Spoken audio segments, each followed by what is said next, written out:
हा 1 bye 1 metre माझ्या त्या कॉर्नरला माझं इरिगेशन कसं समजणार आहे? तर आपण काय करतोय, सॅटेलाइट मॅपिंग केलंय.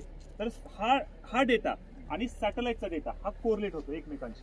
सॅटेलाइट काय करतं, सॅटेलाइट तुमचं 7 इंचापर्यंत जमिनीचं वरून 7 इंचापर्यंत मॉइश्चरचं प्रमाण चेक करत असतं. तेही आपण अल्गोरिदम्स त्यामध्ये डेव्हलप करतोय. तर हा डेटा, सॅटेलाइटचा डेटा दोघा एकत्र आला जातो आणि त्यातून पुढे तुम्हाला ऍडवायझरी येते की तुम्हाला पाण्याची रिक्वायरमेंट किती असेल. म्हणजे नॉट फक्त ह्या रेफरन्स पॉईंटचाच न विचार करता आपण सॅटेलाइटचाही डेटा यामध्ये घेतो आणि नंतर मग ऍडवायझरी सांगतो की आपल्या प्लॉटला एवढी मात्रा पाण्याची गरज आहे. हे लक्षात घ्या सगळ्यांनी, म्हणजे तुमचा प्रश्न सगळा सॉल्व्ह होईल की हा फक्त एवढा रेफरन्स पॉईंट नाही, याच्यासोबत सॅटेलाइट डेटा पण आहे.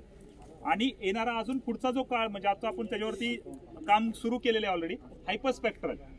इथं ड्रोन तुम्हाला पाहायला मिळेल, हायपरस्पेक्ट्रल, मल्टीस्पेक्ट्रल. तुम्ही पाहिलं असेल की ड्रोनचे 2 प्रकार आहेत. एक आहे फवारणीचा ड्रोन, दुसरा जो असतो ड्रोन तो आहे मॅपिंगचा. त्यामध्ये कॅमेरा लावलेला आहे ड्रोनच्या खाली. तो आपल्या प्लॉटवरती जर राऊंड घेतला तर त्यात 3 मॉडेल आपण तयार करतोय. पहिलं मॉडेल आहे पाण्याचं, जे तुम्हाला पाण्याचा स्ट्रेस किती आहे, पाण्याची गरज किती उसाला